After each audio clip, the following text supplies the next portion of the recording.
Hi everybody, this is Tracy getting ready to recap the first episode of Queen Sugar, which airs on the Oprah Winfrey Network. This is another collaboration between Oprah and Ava DuVernay, and it looks like it's going to be another great series following the Greenleaf series. Queen Sugar is the story of the Bordelon children who inherit their father's farm after his untimely death. The kids include Nova, who is a journalist and community activist. Charlie, whose real name is Charlotte, but she goes by Charlie, and she lives in Los Angeles and is married to a professional basketball player. And then there's the son, Ralph Angel, who is an ex-felon trying to raise his young son, who I believe is about 5 or 6 years old. Queen Sugar is also, like Greenleaf, also came from a novel, and once again, I had never heard of the novel before the show came out, so I really can't tell you much about it. But the show opens up with Nova, and she's in bed with a white guy, and it looks like they're in a hotel room, and she gets up and gets dressed and goes out on the balcony, and then he joins her out on the balcony, and they have like a warm embrace. And we later learn that he's actually married and is a police officer. And can we just talk about that scene for a second, because I am so tired of Hollywood portraying people. We have these romantic scenes, and then people just get up out of the bed, put on their clothes, no bathing, no rinsing out the mouth or anything, and they go on about their business. So I really need them to kind of tighten up on that. I mean, even if people do that in real life, we really don't need to see it on television. And we learned that Nova is she's a reporter for the local newspaper, and we also learned that she is also a drug dealer. When we see her after that scene at the hotel, she's in her yard or sitting on the stoop at her house, and this young guy comes up and they have a dialogue, and she tells him, finally tells him where he can get the package, and I believe it was stuffed down in a planter that's, there's some planters lining the steps leading up to her front door. And so, interesting. She's dating a police officer, and she's also a drug dealer. So we'll see how that plays out. Then we learn that Ralph Angel, when we get into his part of the show, he's actually in a park watching a basketball game, and he's there with his son Blue, and Blue comes running over from the playground, and he's carrying this Barbie doll, which was kind of different. And Ralph Angel is looking really distressed, like he has a lot on his mind. And so he tells Blue that he needs to go do something. And he gives Blue some Cheerios, which is like it's like fried dough, and it's dipped in cinnamon powder. I think they sell, they're like sticks, and they're real popular, I guess, in the Louisiana area. And he tells Blue that every time one of the basketball players scores a point, he can eat one of the Cheerios. Not Cheerios, that's the cereal. Churros. So then Ralph Angel goes over. There's a convenience store across the street from the park, and he goes into the store and he's milling about, and then he takes his purchase up to the counter, and then all of a sudden he pulls a gun out and robs the place. And the cashier, she seemed to know him, and she was really calm during the robbery. And she tells him, well, I see your face, I know who you are. And he doesn't care. He takes the money, and then he runs out of the store. So I was sitting there saying, well, didn't you just leave your son over there at the basketball court? Like, what are you doing? And so it seems like a lot of time has elapsed, and he resurfaces at the park. And Blue is laying on the bench, and I think the basketball players are gone, and he goes over to him and he gets him, and they head home. Ralph Angel and Blue, I believe they live with a lady who is their Aunt Violet, and Violet, I believe, is the younger sister of the father, Ernest Bordelon. And when Ralph Angel pulls out the cash, Violet is like, well, where do you get that money from? Because he doesn't have a job. And he brushes off her concern, and he starts talking about Blue's upcoming birthday party. So I guess he robbed the store in order to pay for the party. Okay. And so then we have a scene where Blue is at school and he's sad, and he's telling his teacher, who's this cute young Latino woman, and he's telling her that he's not excited about his birthday party because none of his classmates want to come. So then we see her go to the class, and she's telling them about how excited she is for the weekend to come because she's going to Blue's birthday party and they're going to have so much fun. And so once the classmates learn that the teacher's going to be at the party, then all of a sudden they're excited and they want to come to the party also. So the day of the party, the teacher and Blue's classmates arrive at Aunt Violet's house for the party, and the teacher and Ralph Angel appear to have a connection. So I don't know if there's a history between the two of them prior to Blue telling her about the party and her deciding to come to the party. But they almost seemed like a couple. She stepped right in and she started helping Ralph Angel finish getting everything together and getting the food out on the table. And so the camera, after we have this camaraderie with those two, the camera goes to Ernest Bordelon, and he's playing a card game with, I can't remember if it was one girl or if it was a couple of kids, but I do remember this one little white girl in particular. And I kind of thought that was strange, and so my mind was going in a different direction. But later in the day, the little white girl comes back to him and tells him that, she wants to see another trick or wants him to play another game with the cards. And she realizes that something is wrong and calls for help. And so the family runs in and they realize he's had a medical emergency of some sort, and he's taken to the hospital where we learn he has either suffered a stroke or had a heart attack. I can't remember which one.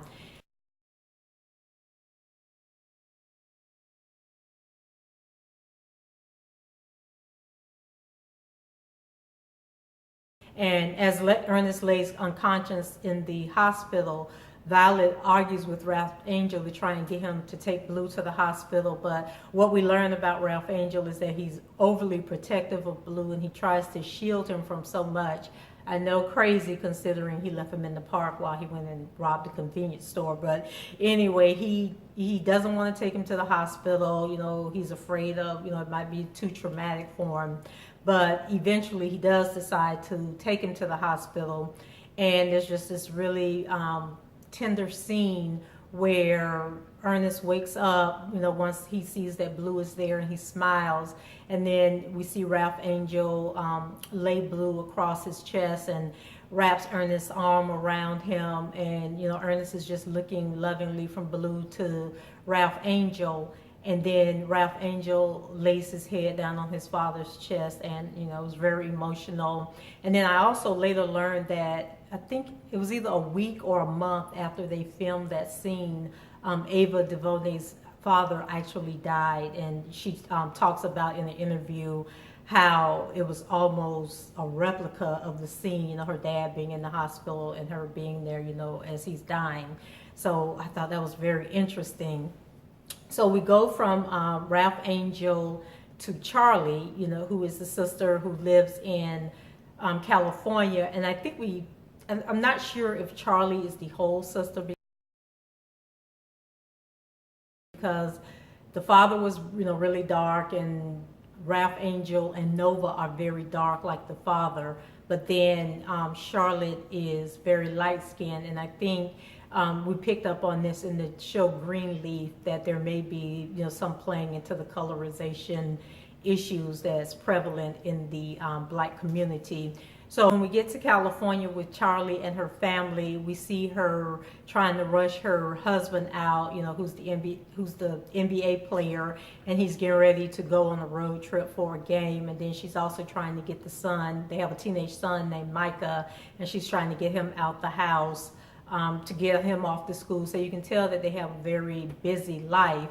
And I believe that Charlie is also, she's either the manager of her husband's manager, or she runs a firm that manages her husband. But she seems to have like maybe a legal background or may have studied entertainment law in school. That wasn't revealed in the show, but that was kind of what I picked up. And so after she gets them off, we later see her meeting with some other women who I'm assuming were basketball wives also, and they are discussing something about a reality TV show that Charlie and her husband Davis have been presented with, or they've just signed on to do. And the women are telling her that, you know, the world really needs to see a loving, positive black couple on TV, and that they think that this is going to be a great idea. And they're also, I think when Charlie was heading to the luncheon, we did see her pass by a billboard, and the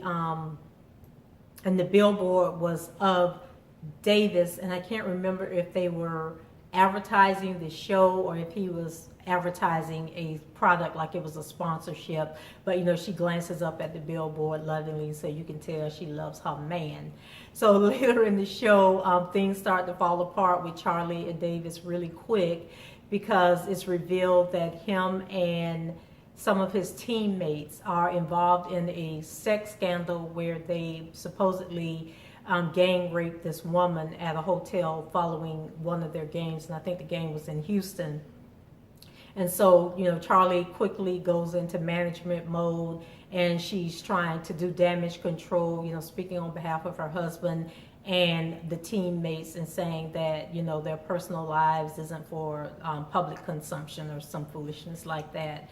But you can tell that she knows that there's something did happen, but she's gonna, you know, save face and stand by her man, you know. And so, the other thing that we learned about Davis is that he's an older player on the team, and so he's nearing the end of her career. So Charlie wants him to finish out his career in California, and so this whole this scandal that's going on isn't boding well, you know, for their plans for him to play his last few years in California and not have to uproot and move to another team.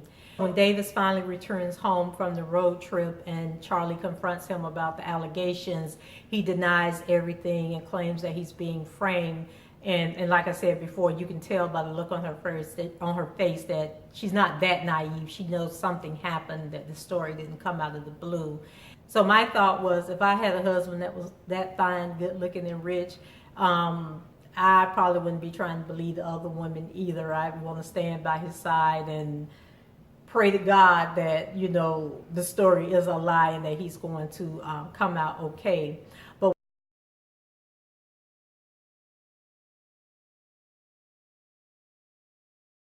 once the story breaks, you know, and it spreads across the country, and now the family's picked it up in the Louisiana news, and they hear about it. The father, this is before he had he went into the hospital. The father calls her, and, you know, he's talking to her and telling her, you know, you really need to come home and visit and relax. But Charlie brushes him off and tells him, you know, she'll try to get home once her business is resolved, this whole scandal business is resolved with Davis. But resolution won't come that easy, because they're at a basketball game, and so, you know, they're showing like the players' families box, and they're all sitting around, you know, smiling and laughing and getting ready for the game. And then all of a sudden the camera is like panning in on different people in the stadium, and you see everybody looking at their cell phone, so you know something's going on. And so Micah looks at his phone, and then Charlie looks at her phone, and what everybody is looking at is that an alert has come across about a video that had been released. And on the video you see Davis at the hotel, and he picks up the woman, and I can't remember if she was naked or damn near naked, but close to it, and he, you know, throws her over his shoulder and carries her into the in the hotel room. And I believe the other guys are in the hotel room. Not sure if you can hear them laughing and talking, but you know that there's more people in the hotel room. And so Charlie is just devastated. And the next thing we know, she gets up and she walks out on the court, interrupts the basketball game, and she's like yelling at him like, what did you do? What did you do, Davis? Tell me, what did you do? And so the cameras are now on her, and he's looking at her like, Charlie, girl, are you crazy? What are you doing? And we know that in real life this would never happen, but I know every woman in America was sitting at her house watching this show saying, get him, girl, because she was not playing with him. And then the next thing you know, the security picks her up and drags her off, and the cameras are flashing and the media is there. So, she's made the scandal even bigger than the scandal had to be.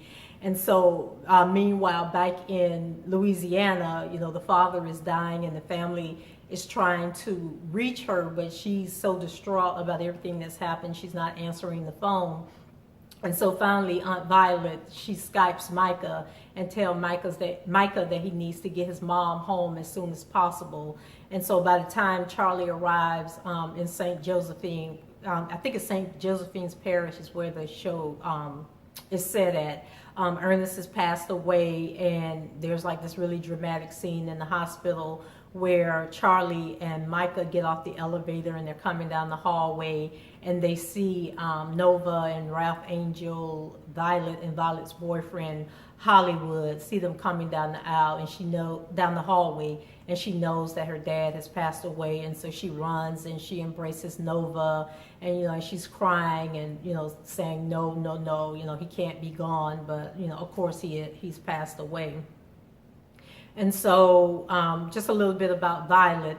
After Violet dies, her and her boyfriend, they learn from family friends that Ernest hasn't planted any crops in the past 2 years, and he's been working as a janitor. And earlier in the show, we did see him at his job where he was getting off from work, and then he goes to his house, which is out on the farm. And I think there was a scene with him and Ralph Angel where they're talking to this guy, and he's trying to order a part for his tractor. And so even though him and Ralph Angel seem to have had the closest relationship of the three children, even Ralph Angel didn't appear to know that his father hadn't been planting crops, which leads me to believe that he hasn't been out of prison long enough to have known that there hasn't been any crops. And we also learned that Blue's mother is actually a drug addict, and so that may play a part in why he carries that Barbie doll around with him all the time. Like maybe he uses the Barbie doll to represent his mom. But the first episode was great. I think it's going to be another awesome series for Oprah and Ava. And let me tell you, the soundtrack to this show is off the chain. And I believe that you can go on the OWN website and actually download the music for free from iTunes. But the music in the first episode was great. And I even love the, I can't think of what it's called, but when the show is coming on and they're like, showing the credits, that is beautiful. The cinematography, the artwork. Ava DuVernay is doing the thing. This is definitely her season, and I am so proud of her, and I am really looking forward to reviewing this series. And I'm going to do much better with this one than I did with Greenleaf, because I started Greenleaf late, and by the time I got to the third episode, Oprah had then deleted it from her app, so I can't watch the old episodes to finish reviewing Greenleaf. But I would definitely do the whole season of Queen Sugar, and I hope you'll join me. So if you like the video, like the recap, remember to subscribe to the channel, comment, and like, or let me know what you think about the video, and I'll see you for episode 2. Take care. Bye-bye.